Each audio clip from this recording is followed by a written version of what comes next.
Wagonjwa wa ukimwi wanapata magonjwa nyemelezi. Na magonjwa nyemelezi haya yanatokea kwa sababu nyingi sana.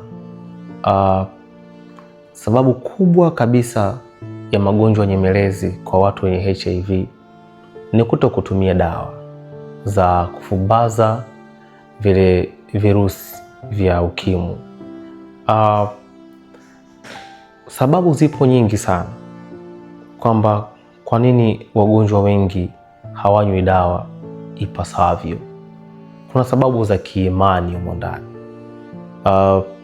Unajua imani zimekuwa nyingi katika jamii yetu kwamba mpaka inafikia hatua to prove kama imani inafanya kazi, watu wengi wameambiwa waache kunywa dawa, wakiamini kwamba tayari maombi yamewaponya. Na kweli kwamba kulingana na imani, na kila mtu ana imani yake, na hauwezi ukamkataza mtu kuamini anachokiamini. Kwa unakuta wagonjwa wengi wana katika mbio za kukimbizana ili kupata uzima. Wengi wanakwenda kwa wachungaji, wengine wanakwenda kwa waganga wa kienyeji, wengine wanakwenda kwa mashehe, wanasaliwa huko na mambo mengi ya design hiyo yanatokea. Unakuta kwamba ili tujue imani yako inafanya kazi, anaambiwa amini, imani yako imekuponya, kwa hizo dawa ziweke pembeni. Unakuta mgonjwa anaweka dawa pembeni, hanywi kulingana na wataalamu wa afya walivyomwambia.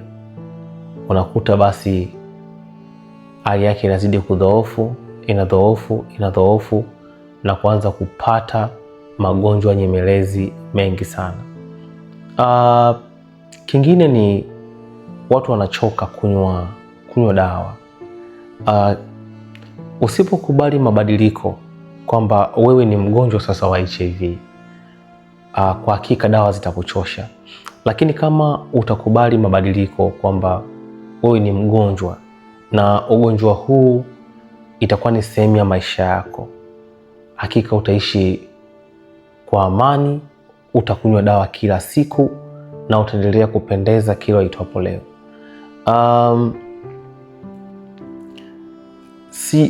Nataka nikupe historia fupi tu. Na sio historia, ni scenario ya kwenye movie. Kuna movie moja wameigiza wa South Africa. Nafikiri watu wengi wameangalia sana. Inaitwa The Polygamist. The Polygamist wameigiza wa South Africa katika uhalisia. Unajua South Africa katika masuala ya maambukizi ya HIV, kuna kipindi ilikuwa ina rate kubwa sana ya maambukizi ya HIV. Sasa nadhani mpaka leo bado wimbi la HIV ni kubwa, na maeneo ya kusini huko Malawi wapi, HIV bado inasumbua, na pia katika nchi yetu Tanzania bado HIV inatusumbua. Sasa katika ile movie kuna mtu mmoja anaitwa Jonas. Ni moja ya character wakubwa sana katika ile movie. Jonas aliplay part kwamba alikuwa na wanawake watatu. Alikuwa na mke mkubwa, mke wa pili na mke wa tatu. Lakini Jonas hakulizika. Jonas alianza kuwa anatembea huko anaruka na totos tofauti.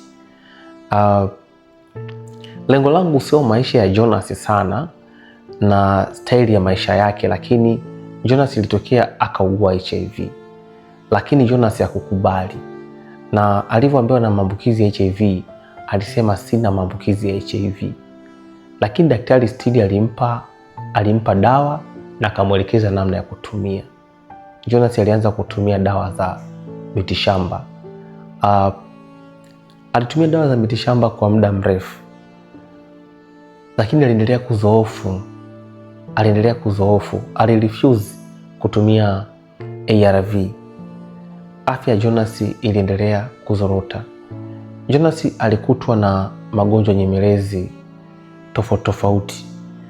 Ukimwangalia Jonas jinsi alivyokuwa anaumwa, kuna vitu kama vyeupe vilikuwa vinamtoka mdomoni, na vile vilienda mpaka kwenye koo la hewa, kwenye koo la hewa, na ilipita mpaka katika koo la chakula. Sasa ile ilikuwa inaitwa candidiasis. Unakuja kuona kabisa ni moja ya opportunistic infection ambayo inampata mtu mwenye HIV. Lakini Jonas pia alikuwa na kohoa kwa shida na alikuwa anabanwa na pumzi.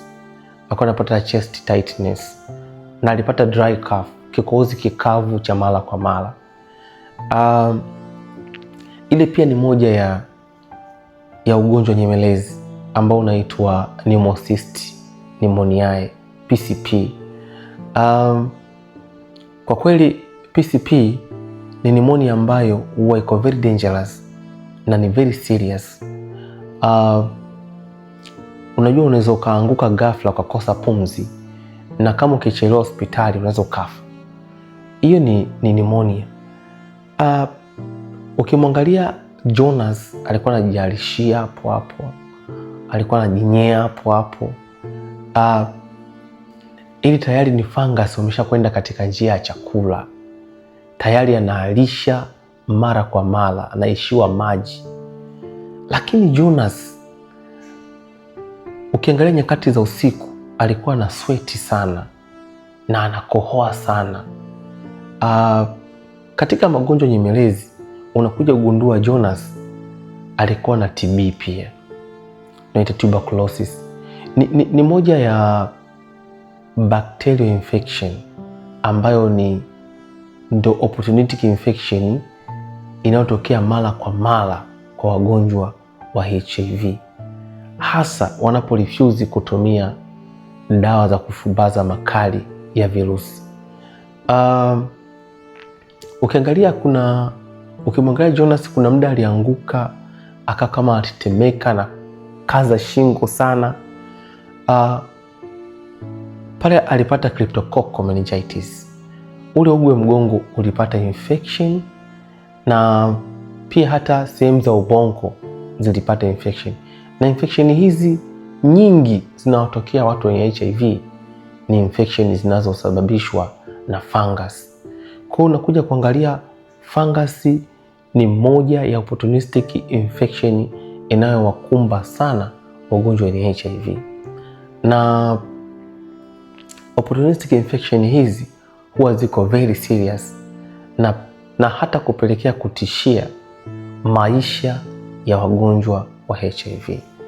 Kwa hiyo kupata HIV ni swala mojawapo, lakini kuto kutumia dawa kwa ufasaha ni swala jingine pia. Ukiangalia movie hii kwa haraka unaweza kuona inafurahisha, inachekesha au inaelezea uhuni maisha ya mtu fulani, lakini deep down imebeba ujumbe mkubwa sana kwamba kurefuse kutumia dawa za HIV inaweza kupelekea ukapoteza uhai kwa haraka zaidi, maana kitakachokuua sio HIV, ni yale magonjwa nyemelezi. Watu wengi wanaacha kutumia dawa. Jamani, imani zipo, hatukatai, lakini common sense inahitajika. Kuna bango moja niliona kwenye gari wameandika kwamba do not put players where common sense is required.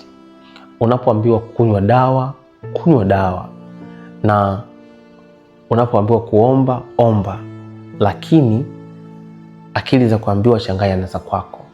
Mungu yupo na anafanya kazi, na Mungu ndio aliyofanya wataalamu watengeneze dawa za ARV. Kwa hiyo unapoandikiwa kunywa dawa za ARV, kunywa dawa. Watu wengi, mahubiri ni mengi, waganga ni wengi, wataalamu ni wengi, lakini kumbuka, miluzi mingi humpoteza mbwa. Tuache kutokutumia dawa, tuendelee kutumia dawa kwa umakini na kwa kufuata maelekezo ya madaktari ili kuepuka opportunistic infection. Magonjwa nyemelezi yatatumaliza. Kama ulikuwa na tendency hiyo na ulikuwa haujui labda kwamba unapoacha kutumia dawa nini kinakutokea, basi utakapoacha kutumia dawa za ARV, hicho ndicho kitakacho kutokea. Utapata magonjwa nyemelezi ambayo yatakuumiza na sometimes yanaweza yakaondoa uhai wako.